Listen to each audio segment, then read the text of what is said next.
Je m'appelle Juliane Fizette, j'ai 17 ans, puis je vais au Collège Laurentien à Val-Morin. Je suis en 5e secondaire.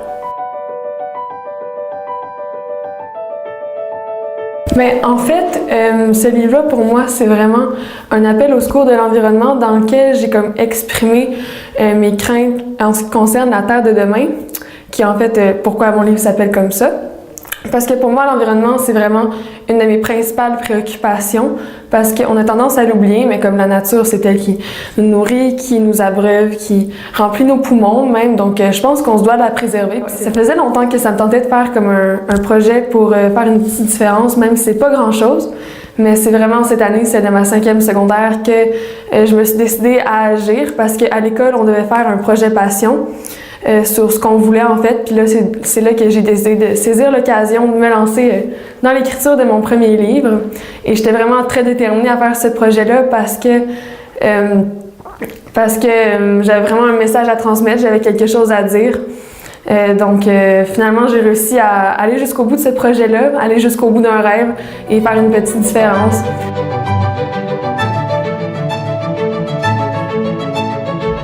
C'est un recueil de 5 nouvelles environnementales dystopiques, donc certaines sont comme plus futuristes, puis j'illustre comme des utopies sombres un peu pour l'avenir. Puis il y en a d'autres que c'est plus de la fantaisie ou même je vais dans le réaliste parfois. C'est assez diversifié. J'ai fait un équilibre parce que dans certaines nouvelles, je propose des pistes de solutions possibles pour l'avenir, tandis que dans d'autres, j'illustre plus des problèmes. Mais c'est ça, je trouve que comme pour aller de l'avant, pour faire vraiment une différence, faut pas juste montrer les mauvais côtés, mais aussi les bons côtés pour que les gens soient pas trop découragés puis qu'il y ait vraiment le goût de changer les choses.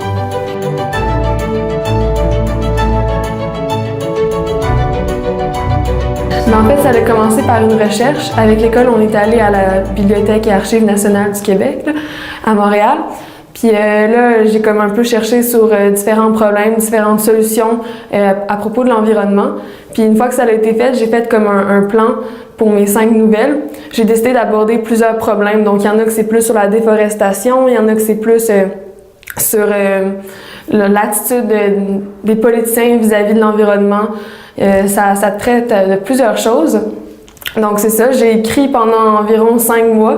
Puis une fois que j'ai eu terminé d'écrire, j'ai fait corriger mon texte par ma tante qui est journaliste. Elle m'a vraiment aidé à tout revoir mes textes. Et là, j'ai commencé la page de couverture aussi. Je l'ai dessinée au complet, j'ai fait le fichier de couverture, puis j'ai une voisine qui est graphiste qui m'a aidé à compléter. C'est sûr qu'il y avait certaines parties qui étaient plus décourageantes parce que des fois, j'avais des choses qui marchaient pas, comme le fichier de couverture, il m'a donné vraiment beaucoup de fil à retordre.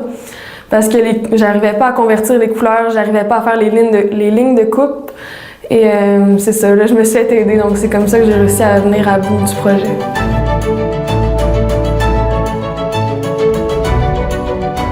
En fait, au début, j'ai cherché sur Internet pour une imprimerie.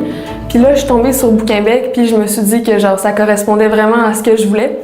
Parce que c'est comme un peu un équilibre entre une maison d'édition puis une imprimerie dans le sens où je pouvais me faire aider, je pouvais me faire un peu encadrer dans mon projet, mais j'avais pas besoin de me faire sélectionner comme dans une vraie maison d'édition. Donc ça, je trouvais ça bien parce que j'avais pas vraiment le temps de m'investir dans un long processus puis de faire face à plusieurs refus de maisons d'édition. Et aussi, Bouquinbec, ce que j'ai aimé, c'est qu'ils m'ont imprimé ça genre sans me faire de correction. Donc, j'ai pu comme transmettre mon message de manière authentique un peu. C'est ça, j'ai aimé cette partie-là. Puis aussi, l'équipe de Bouquinbec, je les ai contactés avant de décider de faire affaire avec eux. Puis j'ai trouvé l'équipe très chaleureuse. J'ai trouvé ça très professionnel aussi.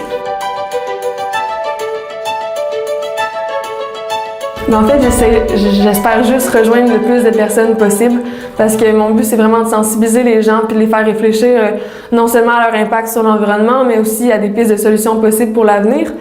Donc, c'est ça.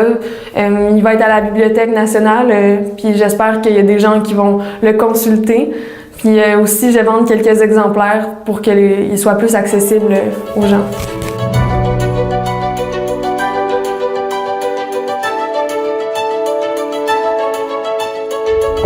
Oui, c'est clair que je vais faire d'autres projets plus tard, là. Je sais juste pas sur quoi encore. Peut-être que je vais essayer de plus écrire un livre vraiment comme pour le divertissement, pas nécessairement pour sensibiliser des gens. Mais je pensais peut-être écrire un livre de fantasy, là. Ouais, j'ai plusieurs idées. J'adore comme laisser mon imagination aller.